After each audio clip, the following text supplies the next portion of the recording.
Welcome to Change the Narrative. I'm your host, JD Fuller. I'm Susie Younger, an African-American licensed psychotherapist. I'm also a licensed therapist. We talk about the isms. We talk about the phobias, anything that marginalizes and oppresses. As a white woman, I ask the questions white people are too afraid to ask. Everything we are not and everything we are is because of fear. Through a mental health lens, Susie and I will have difficult conversations with celebrity guests, political activists, and everyone in between. Our mind will tell us whatever we want to believe, but the truth lives in the body, and that's where change occurs.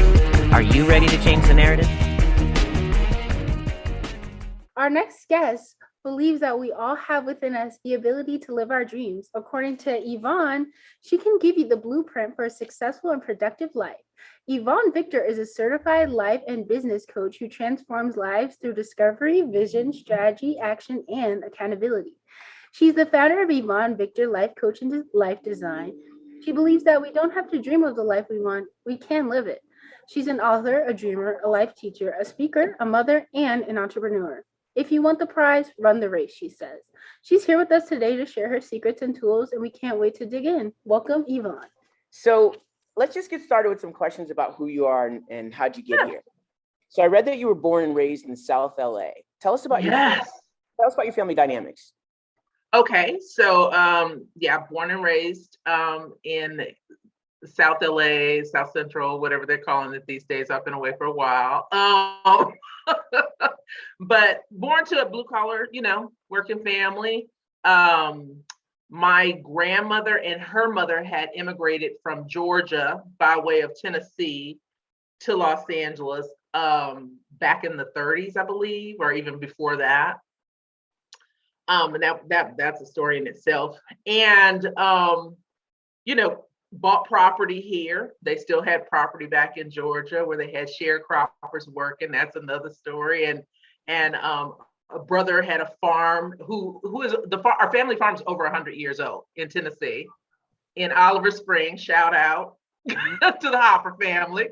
And so they did this migration pattern, kind of ended there. And it was these two women bought property. My grandmother eventually got married to my grandfather, and that's where that family started. And the funny thing about Kevin and I is anyone or any part of our family who lived in Los Angeles had generally come from Tennessee and had lived with my grandmother at some point, and then branched off into their own, bought their own homes and things like that. And so we had a lot of the good, bad, and the ugly, growing up I was born in 65, so raised, kind of a young girl in the 70s when, there was a lot of different things going on. Right. And particularly with that community. So, we had some big challenges too, with some huge challenges to deal with. So did all the relatives come, or was this? Pretty much. On my mom's side, pretty much all of them. So they would most of them had lived in Tennessee on the farm, or different parts near the farm or things like that. And they when the war came, they were really having a hard time on the farms, even harder than most of the nation, right? And so most of them migrated. There's still my grandmother's brother Benton and Julian stayed to run the farm, and their children are still there running the farms, cattle farm. That's beautiful. It's beautiful. It's in the mountains. It's gorgeous. And but yeah, pretty much everybody at one point. So they ended up building my grandmother and grandfather built a house in the back, because the lots in LA, in that part of LA, are very long. They're very long lots. And so they built a second house in the back. They had like an apartment, 1-bedroom apartment on the top, a single on the bottom, and like a garage space. And pretty much that's where most of the people were kind of coming through. They were either living in the main house, or they were living in the back house at a point. When my mother got married, she had pretty much moved to the apartment with her first husband up in the back house. And then she met my father later, who was her second husband. And that's where we were raised. We were like 5 kids in a 1-bedroom. Then we had cousins who I think was another brother or nephew, I don't remember, who lived out in Bakersfield. They were farmers out in Bakersfield. And the mom and dad kind of died like near each other, like within months or something like that of conception. So that was 5 more kids who were orphaned. So they came to live with us. So then they all lived downstairs in the studio. Then it was my grandmother and my cousins and my aunt who lived up in the front house. So we were, it was like 11 something kids at one point. What's coming up for me is how much that sounds like the immigration stories of people that I know and people with whom I've worked. And yeah, I think it's interesting that the African American, the Black community, we lost so much of that. we did. So it was like, through enslavement, we have a deep, rich story in history, but the story of migration seems to have faded out and all the richness of what that brings. And so when we see people immigrating here, we don't have that same reflection. So that just really brought up so many feelings for me to hear that happen. Yeah. It's a lot really different. is. In the North. You're born in the North, you don't have those stories the same way. Yeah. You know what I mean? Yeah. But like even in Los Angeles, like most of the African American people that I know, they're almost like one generation off the farm. Their families were coming from Louisiana and Texas and things like that. And they did that migration pattern, that way too. And so, So one of the dynamics that you, it seems like you're describing is the generational, pattern of movement, growth, and expansion. Exactly. That's what it sounds like. I would agree. Yeah. I would agree. Okay. I would agree. That's pretty powerful. So it's no surprise that you knew what to do in terms of growth. I mean, it makes sense. Yeah. It's kind of natural. And I must say I'm my grandmother's child, as my mother reminds me daily. She goes, "You're more like your grandmother than I ever thought you would be." But I spent quite a bit of time with her. I was just that kind of kid. I was that kid out of all the kids. I was interested in her stories. Well, how did you get here? I don't understand. Like, wait a minute, your mother was, a young girl in slavery, got out of slavery. Now you're telling me you guys had property. This is not making sense. Amazing. It was just 2 women. Like, who was the man? Like, it was them. And then you think about what kind of character these women had to have. They were up in Calhoun, Georgia, to get this property or to have this property and to keep it that whole time. I don't think that they sold it until the 50s. I'm blown away. It is an incredible story. And, so in terms of the prominent themes, are there a couple or is there one that you can pick out, aside from, migration and growth? Was there anything else that was reflected upon in your growing up years? Like, you said you spent a lot of time with grandma. What was the message she gave? I think she's just incredibly resilient. I think she was incredibly resilient. I don't think that I really understood all that as a young girl. The stories were just kind of fascinating. And I had, the same story that a lot of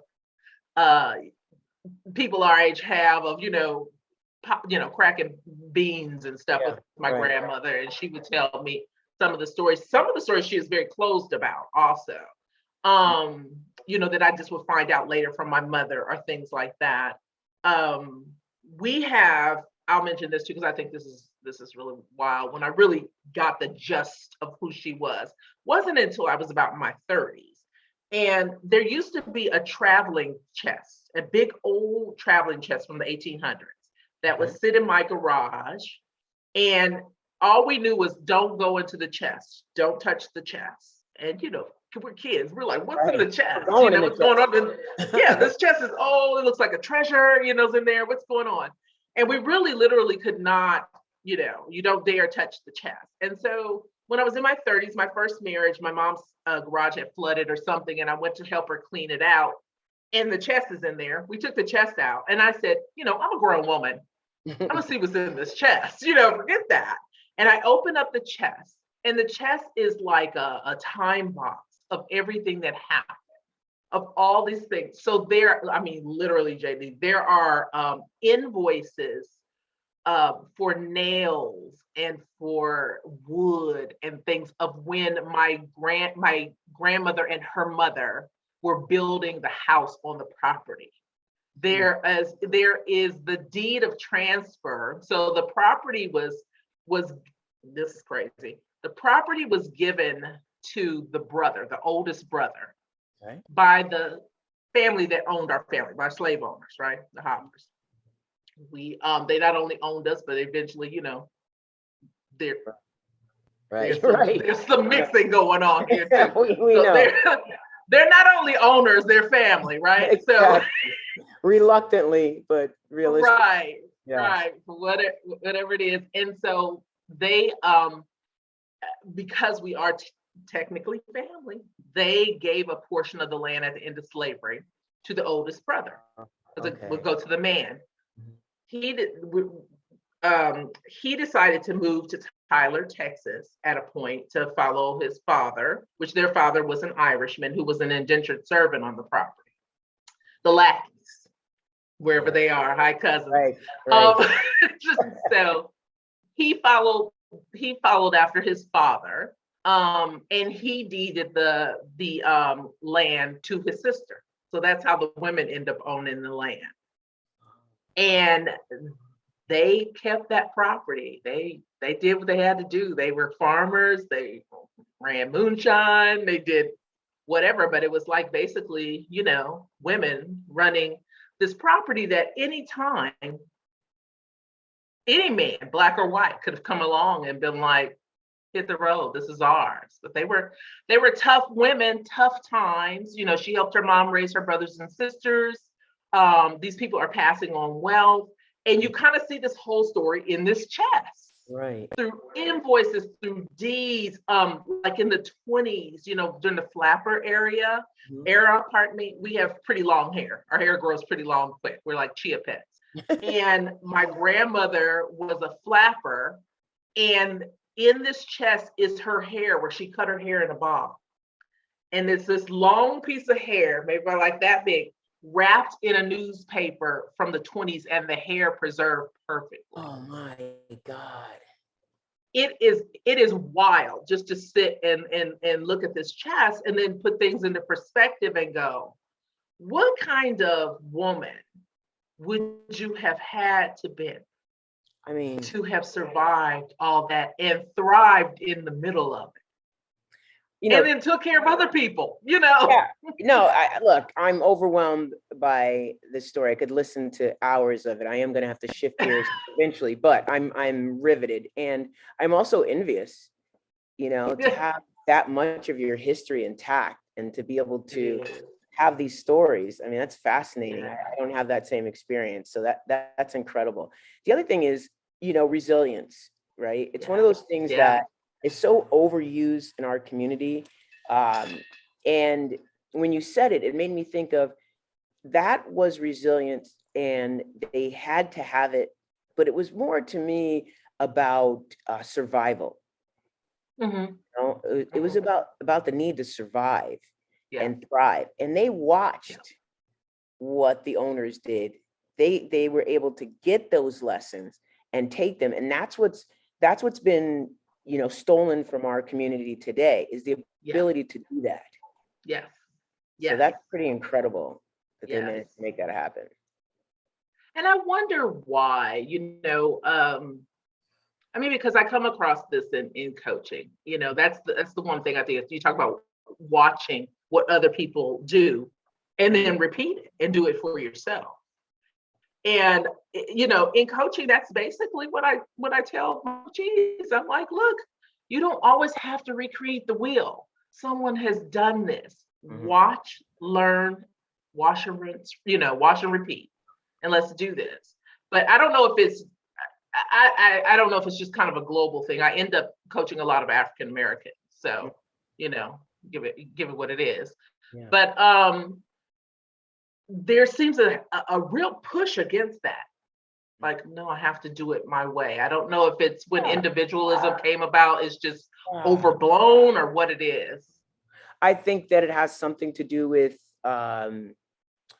the collectivism in our community is what it is internally. But then when it comes to externally, we want our own.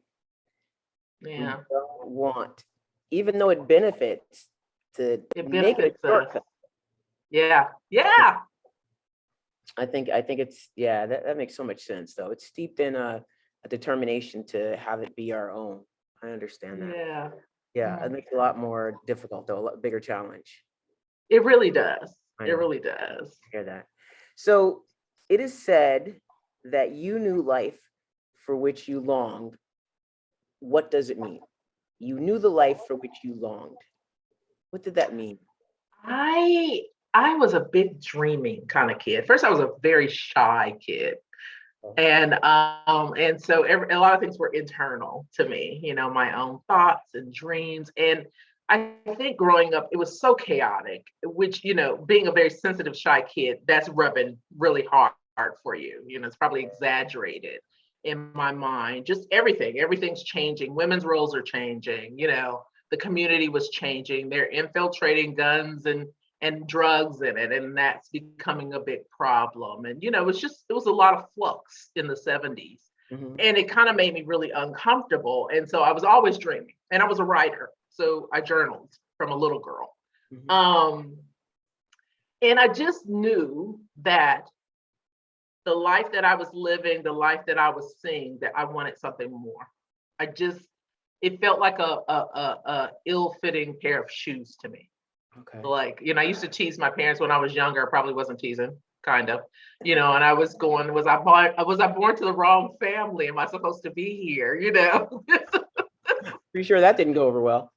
Yeah, no, not at all. Like, I just wanted more. And so, talking about migration stories, my father is from some wild stories in this family. My father is from a coal mining town in West Virginia. And they started in West Virginia. They moved to Ohio, I believe, when he was 16. And then he kind of took off on his own and did a lot of different things. But I think he was a dreamer too. I think he was a big dreamer too. And no, we didn't have a lot of money and things like that. Like on Saturdays, Daddy would pile us into all 11 kids into the station wagon. And he had one of those old white The station Rambler. wagons with The Rambler. with paneling on it, with no That's the seatbelt. Rambler. Yeah. Kids sitting on kids' laps, Yeah. everything. Of course. And he would just take us for a drive. And he would drive us up into Beverly Hills and out to Santa Monica and, really affluent places like that. And he wouldn't say a word. He'd play his jazz and he'd tap his wedding ring finger against the edge of the windowsill. And he'd just drive us. Mommy may have made us some sandwiches or something because she just needed a break. So she was usually at home. Right. And it's Daddy and all these kids in the car. And it was just his own way of showing us a different life. Like, I might not be able to give this to you, but this doesn't have to be where you end and where you stop. Wow. And I really appreciate that. I really appreciate that to him. I think that planted the seed in us. Like, yeah, I do want more. I do want something different. I want to live a different way. And that feeling never left me. It never left me until I moved to North Carolina. And I think this was where I was supposed to be.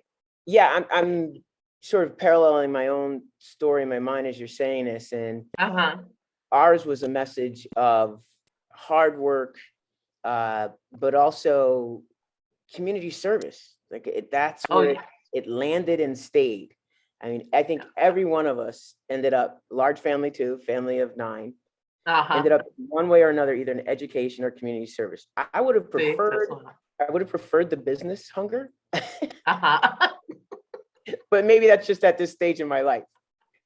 Then I thought I was going to save the world, so that just right. Don't we all? Like, Lord, I would appreciate that business focus. So speaking of which, how did you propel yourself in your career into 30 years in corporate America? Yikes! We're talking about resilience. I do not understand. It was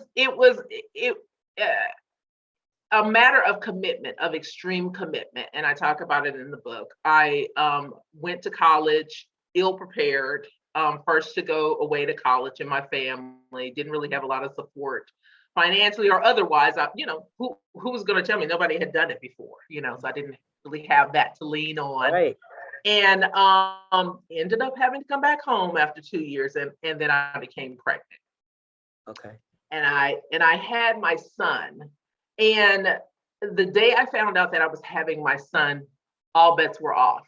That was such a serious, life-changing moment for me, and I really talk about it in the book, that I went to Planned Parenthood to go get a pregnancy test, and the lady was like, "You're going to have a baby, and are you going to keep it?" And I just kind of looked at her for a minute, and I thought about it, and I said, "Yeah."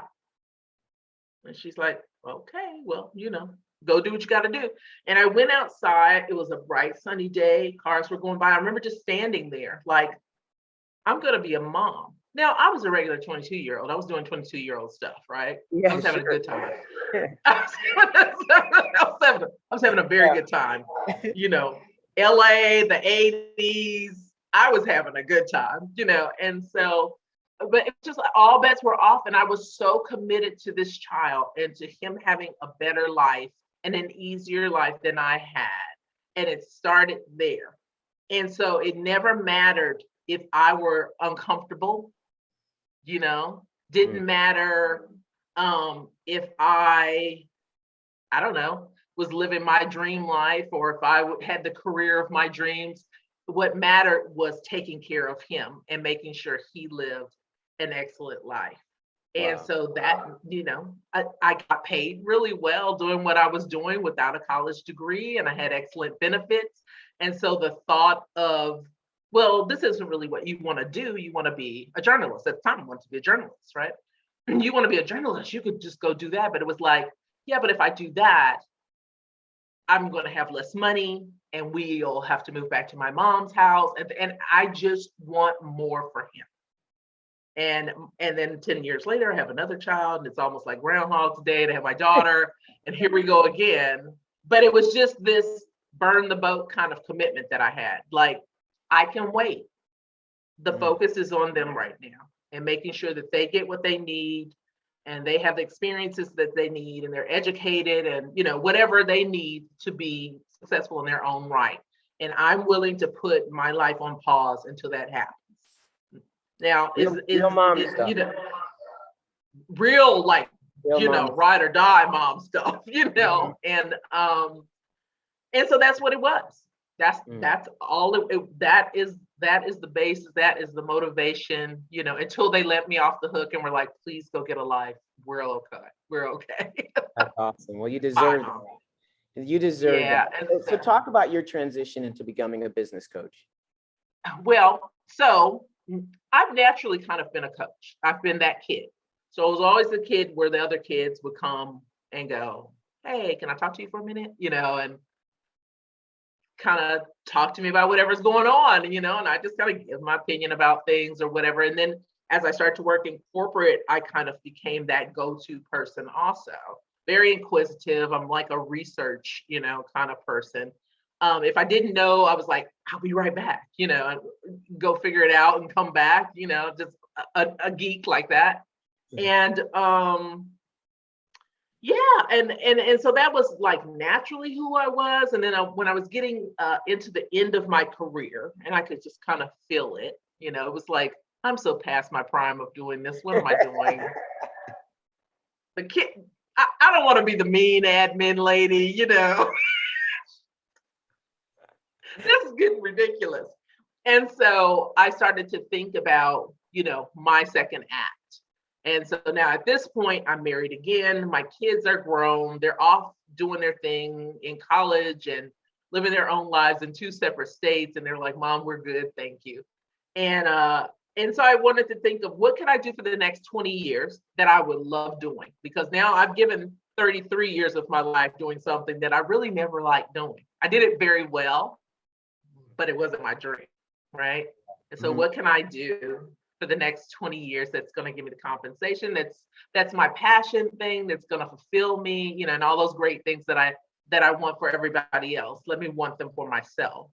And I started to find out about coaching, I was like, well, I've always been doing that. That's kind of what I do, you know. Yeah. The last 20 years of my career, I worked with scientists primarily. So I started off working with astrophysicists at Jet Propulsion Laboratory. And you get the job if you can say astrophysicist. Yeah, I was going to say what you're talking about. Sounds good. I have no idea. Yeah, you're like, okay, all right. And then Whatever you say. and then I Sheldon and them, right? So Yeah. I'm their Penny, they're my Sheldon. Yeah. And then when I moved to North Carolina, I ended up working in pharma. So I worked with pharmacokineticists and geneticists and statisticians and all these types of scientists. Mhm. So they're just kind of my group. They're my tribe, really. Mhm. I don't know. They bring out the analytical side of me. Where's that part? And I was telling you before, I really like to learn things. But here's the thing. They're not the most touchy, feely group of people, right? No. So it used to be like, especially when I worked for astrophysicists, I would get like the postdocs coming in, and this is their first job. They've been in school like forever, right? It's their first real job. They're making big money. They're starting to make major decisions in lives and, have made relationships sometimes for the first time or buying homes and all these things. And the management was like, if they had problems going on in their personal life, the management was like, I don't know. Go talk to Yvonne. I don't know. If you're not talking to me about science, I don't know what to tell you. Go see Yvonne. And so I would just kind of help them out. And, we talk about their career and have you tried this? Have you thought about this? And so this has always been who I was. And so this was the most natural fit for me. And I was like, could I do this as a career? I was like, yeah. And then some other, kind of divine intervention happened to give me, confirm that what I was thinking, I was on the right path. And I, after a little, some shoves from my husband and my children, like, do it, mommy, That's great. I decided this is going to be it. This is going to be it. So here I am. What they say, it takes a village, right? Oh, child, for real. Look, that pharma money was good, right? Yeah. I don't know, but I could imagine. I missed out on the whole corporate era. Yeah, it was just, and it was scary, to leave something that was very sure, even if it's not what you're doing, leave something that's very sure and you're doing really well with it and go, I'm going to step out on my own. That's good. It was time. It was really time. Yeah, you paid your dues. I got all the signs. Yeah, exactly. So you specialize in life transformation. Can you talk about that a little bit and how do you find your clientele? Okay. So I'm technically a certified life and business coach, right? Mm-hmm. My view on life coaching is very holistic. I don't believe that your life is just work and personal. So that's why I have a problem with the whole work-life balance phrase. I'm like, it indicates that your 50% of your life is work. And then everything else has to share this other 50%. Right. I'm like, it's not. Your life is very holistic. It's about your relationships, your health, your finances. Are you having fun? It's different things. And so, I don't know.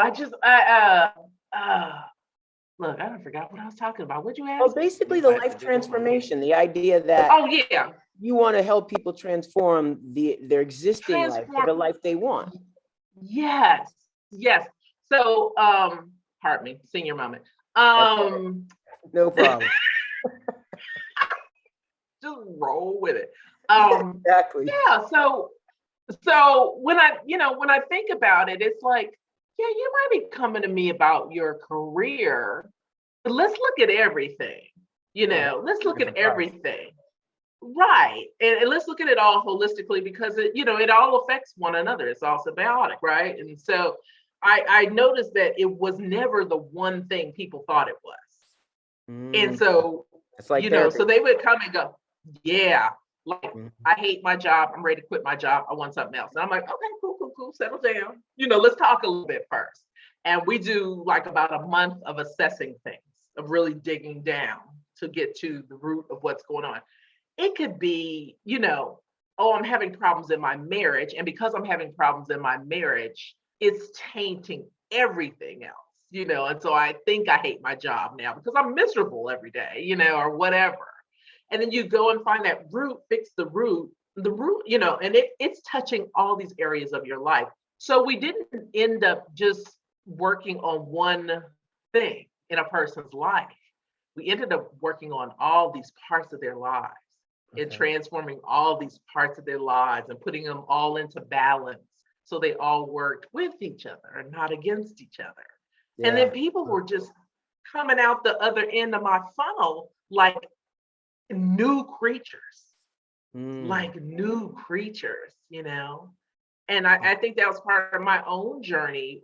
When I came to North Carolina, sight unseen, kids, no job.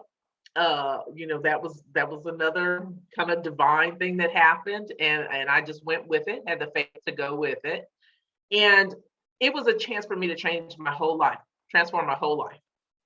And so I would say the life that I lived before coming out here was a default life. It's like most people live. It wasn't very conscious, I was there because that's where I was born. That was chosen for me, And then you kind of get in the grind and the hustle and you're just surviving, like you were saying. But you haven't really sat and thought, is this the life that I want? Right. Am I living where I want? Do I do what I want? Am I working where I really want? Are any of these my choices? Or are these reactions to something? Or just survival techniques? And I know what life looks like on that end. So I come back here and nobody knows me. I get to rewrite my whole story. I get to redo things that maybe I didn't do so well before. And that's what I did. And so this part of my life is completely a design. It's a very strategic design for me, and at the time for my children also, of having goals of where we wanted to be and who we wanted to be and how we wanted to experience life. And then really just being creative about the whole process and making it happen, And I was like, wow, if I can do it, anybody can do this, And it was kind of like I found this roadmap of what needed to happen to have this transformation. And so, so that's what it's ending up being with my clients. Like, we could either talk about your job or, you want to buy a new house or you want to find a husband, or we can talk about your life. Like, what does your life vision look like? Do you even have one? Have you even thought about it? And then we just kind of go from there. So now let's talk about your book, about the roadmap, Unstuck. It's released in November and it's incredibly exciting. Why this book and why now? This book was not a book I intended on writing. This was not supposed to be my first book. But it just, I was having this conversation with people. So I do discovery calls, free discovery calls for people who are interested in coaching. And there's a certain conversation that needs to happen, I think, before you make that type of investment, because it truly requires a lot from you, right? And at least when I'm coaching, I want to make sure everybody's clear on it. And I thought that, where people were coming to me, at the space they were coming to me, I'm like, there's some things over here that you haven't considered that you need to consider. And wouldn't that be great if I could give this opportunity, at least this part, to as many people as I can, let's have this.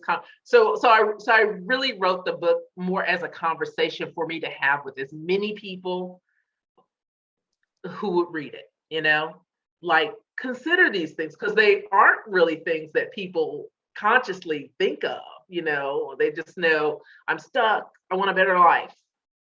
And you go, okay, so you're 45, like, like, why aren't you making that happen?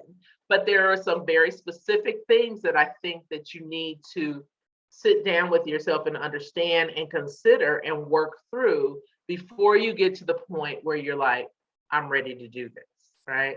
So it was almost like I felt like some pre-work needed to be done to get the momentum going, to get people's feet out of the mud, because you can't walk to me if you're stuck over there in the mud. You can't get to me. And I wanted more people to get to me, to be able to come this way. And even my whole coaching practice is kind of very segmented in phases, and you can opt in or opt out, right? So Unstuck is the first 5 steps of it, is the conversation. Have this conversation, and it gently works you through, these things that need to be considered to get you moving. And you can stop right there if you want, right? Mm-hmm. And at the end of the book, I give you another invitation to take, some more steps. Here's the next part of it. And over here, you're going to get some more of it. You can opt out there, and then there's a couple of more things that go. So it's not just one big chunk like, hey, come coach with me. Mm-hmm. And you're unprepared. We were, I was having to go back with some of my clients and do some of this pre-work during their time in order for us to get up here. So we would have to do like the mother may I, and you have to go back a couple of steps and then, get some steps up here. And I was like, well, at the very least, I could help people if they were willing to read the book and answer the questions and work through it, right? To at least get unstuck, like at least start moving, start thinking. And so that's, Do you have the book there? Yeah. Yeah, show the book. That's a awesome. lovely book. But to just, and it, not thick, it's a conversation. It's a conversation. Here's the crazy thing though. As I get feedback about the book, I just did a survey actually with people who were in my group to see how far are you making it in the group. Everybody is getting stuck on the first step. Oh, wow. Which makes me sad. The first step is permission, giving yourself permission. And it breaks my heart, but it explains a lot. Well, and particularly if you're talking about the African American community, I mean, this is the penalty of systemic racism. Yep. I mean, it's very real. This is evidence. It is. We're the jailer and the jailee, and it's like you have the key, but that plays such a heavy role, and we're not even consciously aware that it's still working back here. Absolutely. The conversations that we're finally having about racial trauma and internalized depression, that's what you're talking about, embodied in human beings who can't figure out why they can't get through that first step. That's what comes up for me when you talk about that. Yes.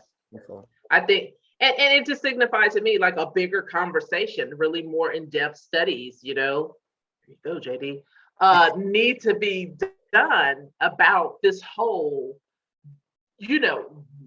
knowing deep in your heart that you have the opportunity, that it is your birthright to do, have whatever it is you want to do, that nobody can keep you from anything that you put your mind to or that you want. It's go, do it, make it happen, But so many of us think, and I think I thought too at a point, you kind of disqualify yourself. Well, that's for those people. Mm-hmm. Well, I don't have a degree. I can't do that. We can come up with a million different reasons why I am stuck in this same place. Why the people that I grew up in my neighborhood, some of them, and this never made sense to me. Some of them stayed, right? Some of them were in the same place, still very oppressed, still living really difficult lives. And when I would come back to visit my mom, because my family still lives there, right? When I would come back to visit my mom, they would see me get out the car and they'd be like, hey, sis, how you doing? We're so proud of you. Da-da-da-da-da, you're doing so great. You're our little superstar. And I would look and go, but like we grew up in the same neighborhood. All of our mothers and fathers were raising all of us. We all had the same opportunities and the same tragedies and trauma. Like the same thing that I've done, you can do it too. But I don't think that translated. So, I think one of the things you're talking about are mental health issues. You have to factor that in. People are impacted differently by the trauma and the tragedy. some people have the ability and don't have the family history. Some people have the family history of mental health issues. You add racial trauma, you add Yeah. systems that, hold us hostage by no choice of our own. It gets hard to see the forest through the trees. It does. It And that's does. why, that's the whole premise of this podcast, is the idea of talking about social justice and mental health and trying to sort of combine the two to have messages like you're offering, so people can see another perspective, because sometimes you just can't see past your own pain. That's true. That's true. I agree. And so book isn't much. I made it really inexpensive. I was like, I really want people to sit and read this and work through it, and I try to make myself available. I have a free Facebook group that, when you buy the book, join the group, you get to speak to me, and I have times where I'll just do free coaching. That's my give back. People gave to me, I give back. I'm very much into community and community service like that too. I believe that, altruism should be a part of everybody's life. And, I think sometimes we think in our desire to save the world, you can go become overwhelmed and go, oh my, I'm just one person. What do I do? And I'm like, I can't save everybody, but so far, a good deal of people have read that, and you don't know how it's gonna affect them later, Right, and how they're going to share the message. How they share the message. And so, the pandemic has done quite a number on so many people. Some have excelled as the result of it, time within themselves, giving introspection and what that means to look within and find your journey. Others have declined significantly. Yeah. But everyone learns something. What would you say you learned? During the pandemic, that I enjoyed my own company. I did learn that. That's excellent. That's enough right there. So people don't. Yeah, I was like, I really kind of did this. This is okay, I don't know, that I enjoy my own company, it's another one of those times that made me realize how strong I was, even though I don't think sometimes that I'm that strong, that I could persevere and be okay in the midst of one of the most probably chaotic times I've ever lived through, where mortality is looking at you every day, like somebody sneezes on me, is this the end, or whatever. And now we have, the thing going on with Russia and the Ukraine, and I'm like, I'm on the East Coast, missiles fly this way really easily, and so you're looking at all these things, you're watching people that you've known, kind of die early deaths, and it it's just a whirlwind of things right now, right? The world once again is in flux. I think the same way it was in the 70s and 60s and things like that. But I can look back on that and see some wonderful things came out of that chaos, and some wonderful things have got to come out of this, So that has got to be, it's probably my saving grace, which keeps me steady, and not falling completely apart about this or being afraid or anything like this. I don't feel any of those things, and so I don't know. It's like, wow. Yeah, and what about your mental health? Well, how do you think you've sustained it over the years, given all the challenges and tragedies and life-changing events, of which you spoke? God. I'm a God girl. I'm a God girl on a very personal basis. We like this. And not in the religious sense, I'm very spiritual, but my belief in connection with my source, I believe, is very strong. And every time I've had to cry uncle in my life, or cry for help or whatever, I feel as if that source came and saved me, or showed me the way or opened the door so many times that at a certain point you start to just go, oh, okay, this is what he does or she does or they do, or whatever. Sure. And it is the foundation of everything that I am, it's really the foundation of everything I am. It's not something that, I walk around, I don't wear a big cross or, I'm not Bible thumping or anything like that. But it most definitely, pardon me, is who I am and where I find my energy and where I find my resolve and my soft place to lay my head. And I mean, from a little girl, it was just like, God, please help me. My dad was a high functioning alcoholic Monday through Friday. He was a wonderful, wonderful human being. Everybody loved my dad. He was a good looking guy. He was fun. He was charming. A lot of demons that we were unaware of. And then from the time he got home on Friday till, we went to bed on Sunday, he was lit, and he was not a fun, happy drunk either. He was a very, a lot of hurt and pain came out. Sure. And so the prayers, were then like, oh my God, the weekend's coming. God, please take care of us. Please don't let daddy, drink this weekend or whatever it is, and then, just growing up, just other things, just other things, or I've made a mess of my life. Help me out. Help me out of this. And it was like all of those times, whatever it is, whoever it is, would come and relieve me or give me more focus or provide for me when I didn't have. And I don't doubt it now. I'm just rolling with it. I'm just, I'm rolling with my kids. It was such a pleasure, JG, too. At one point, my son, more so than anybody, he if he has friends, he's kind of that same person with his friend group. Everybody comes to Blade, to talk. Real cool, smooth, kind of introspective guy. And but if one of his friends were really going through something, he would call me and go, Mom, so-and-so is going through this. I need you to pray for them. Wow. And that just made me feel so good. Like, wow, this kid is like, my mom's got the hotline, or whatever.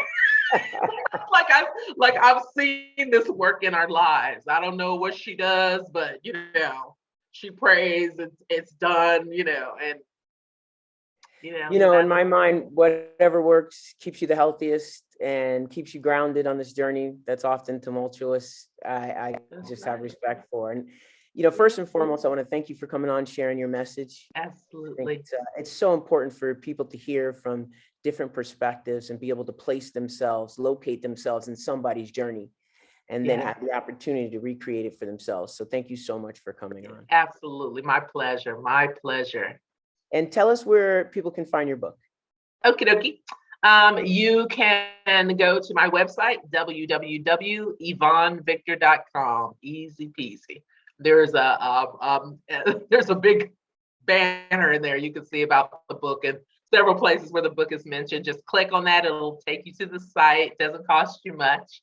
And grab that, and be sure if you grab the book to come on into the group so you can learn some other things and have a chance to be coached. I have several lessons that I've done in there just to help you in your journey. And you can also find me on Instagram and on Facebook at Yvonne Victor Life Coach. Perfect. And it's clear to us how you're changing the narrative, but I'm going to give you the final word. Is there anything else you'd like to share? I just want everybody to really know that you are far more powerful and far more capable than you could ever believe. And just to take that one step, That's all you need to do. Just the next step, towards whatever it is that you want for your life, and who you want to be, how you want to experience life on this earth while we're here. That's beautiful. We're going to end there. Thank you so much again. Really enjoyed this conversation. Absolutely. It's wonderful. Thank you so much for having me, JD. Appreciate you.